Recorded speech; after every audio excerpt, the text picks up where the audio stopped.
मेरा पानी उतरता देख, मेरे किनारे पर घर मत बसा लेना।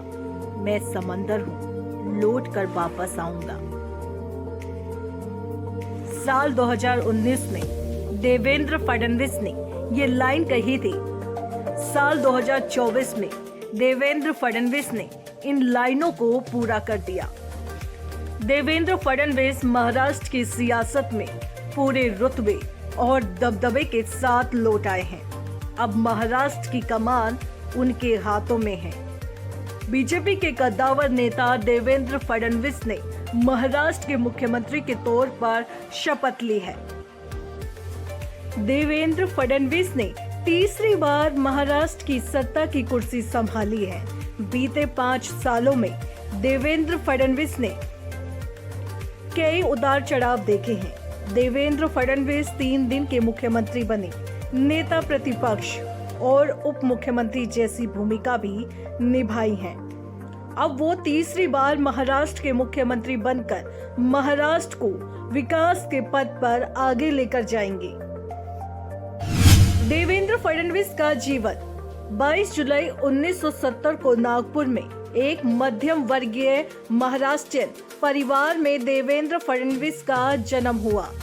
उनके माता पिता काफी प्रतिष्ठित थे, जो सार्वजनिक सेवा और सामाजिक सक्रियता में सक्रिय रूप से शामिल थे।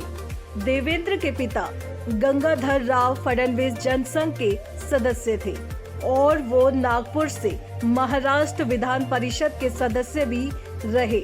उनकी माता Sarita Fadnavis Vidarbha housing credit society की पूर्व निदेशक थी, जो अमरावती के प्रतिष्ठित कलोटी परिवार से ताल्लुक रखती थी। साल 2005 में नागपुर में देवेंद्र फडणवीस ने अमृता रनाडे से शादी की। अमृता फडणवीस गायक के साथ साथ बैंकर हैं। उनकी एक बेटी द्विजा फडणवीस है। देवेंद्र फडणवीस की शिक्षा। देवेंद्र फडणवीस की प्रारंभिक पढ़ाई इंदिरा कॉन्वेंट स्कूल से हुई, मगर इससे जुड़ा रोचक किस्सा भी है। दरअसल आपातकाल के दौरान देवेंद्र के पिता गंगाधर राव को गिरफ्तार कर लिया गया था। देवेंद्र ने अनोखे तरीके से इस गिरफ्तारी का विरोध किया। उन्होंने इंदिरा गांधी के नाम वाले इस स्कूल से अपना नाम तक कटवा लिया। देवेंद्र की हट के चलते उनका नाम फिर एक दूसरे स्कूल सरस्वती विद्यालय में लिखवाया गया। नागपुर में राष्ट्रीय स्वयंसेवक संघ का इसी स्कूल से देवेंद्र ने अपनी अधिकांश स्कूली शिक्षा पूरी की। इसके बाद नागपुर से ही धर्मपेट जूनियर कॉलेज से इंटरमीडिएट पास किया। सियासी माहौल में पले बड़े देवेंद्र का बचपन से ही राजनीति की तरफ झुकाव था, इसलिए इंटरमीडिएट पास करने के बाद उन्होंने कानून की पढ़ाई करने का फैसला किया, ताकि इसका ज्ञान राजनीतिक करियर में मददगार हो। देवेंद्र ने कानून की पढ़ाई के लिए नागपुर के गवर्नमेंट लॉ कॉलेज में दाखिला लिया।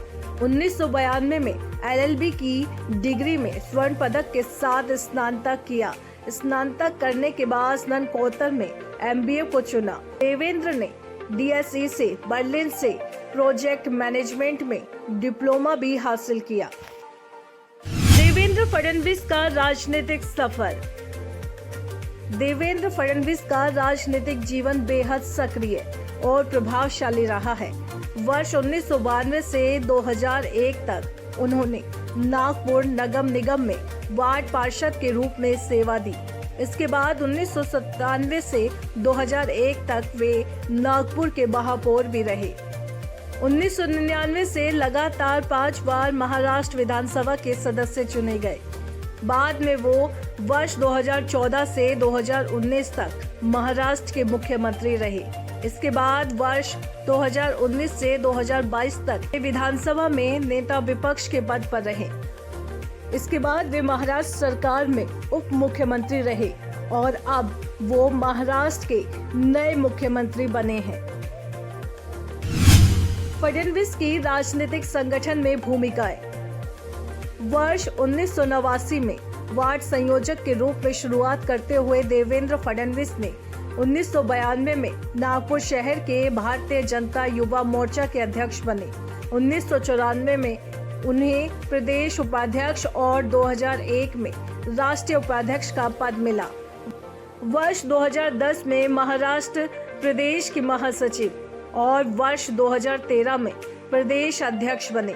इसके अतिरिक्त उन्होंने केरल और बिहार चुनाव जैसे महत्वपूर्ण अभियानों में पार्टी की जिम्मेदारी संभाली। बिहार चुनाव के लिए प्रभारी के रूप में उनकी रणनीति और प्रबंधन की व्यापक सराहना हुई थी। उनका राजनीतिक सफर दृढ़ संकल्प और मजबूत नेतृत्व का उदाहरण है। उनके कार्यकाल ने उन्हें राज्य और राष्ट्रीय राजनीति में प्रभावशाली व्यक्ति के रूप में स्थापित किया। दूसरे सबसे युवा मुख्यमंत्री बने फडणवीस। 2013 में भाजपा के फडणवीस को महाराष्ट्र इकाई का अध्यक्ष नियुक्त किया गया। उनकी अध्यक्षता में भाजपा ने साल 2014 विधानसभा चुनाव में सबसे अधिक 122 सीटों पर चुनाव जीता। भाजपा ने 63 सीटों पर चुनाव जीतने वाली शिवसेना के साथ गठबंधन में सरकार बनाई। 2014 में महज 44 साल की उम्र में फडणवीस ने मुख्यमंत्री पद की शपथ ली। शरद पवार के बाद देवेंद्र फडणवीस महाराष्ट्र के दूसरे सबसे युवा सीएम बने। 1978 में 38 साल की उम्र में शरद पवार ने सबसे युवा मुख्यमंत्री की शपथ ली थी। फडणवीस दूसरी बार सिर्फ 80 घंटे रहे सीएम। साल 2019 में देवेंद्र फडणवीस ने दूसरी बार सीएम पद की शपथ ली, मगर अजीत पवार के सहयोग से बनी ये सरकार महज 80 घंटों में ही धराशायी हो गई। ये सियासी ड्रामा 22 और 23 नवंबर 2019 को चला। इसके बाद उद्धव ठाकरे महाराष्ट्र के अगले मुख्यमंत्री बने, मगर 2022 में शिवसेना के एकनाथ शिंदे ने बगावत कर दी। इसके बाद उद्धव सरकार भी नहीं चल सकी। भाजपा के सहयोग से एकनाथ शिंदे मुख्यमंत्री बने तो पूर्व सीएम देवेंद्र फडणवीस को डिप्टी सीएम बनाया गया। फडणवीस बजट पर एक किताब भी लिख चुके हैं। दोस्तों, महाराष्ट्र के नए मुख्यमंत्री देवेंद्र फडणवीस के बारे में आपकी क्या राय है, हमें कमेंट करके जरूर बताएं। साथ ही जानकारी अच्छी लगी है तो लाइक करें, शेयर करें, साथ ही साथ डुग्गू की डिग्गी को जल्दी से सब्सक्राइब कर लें।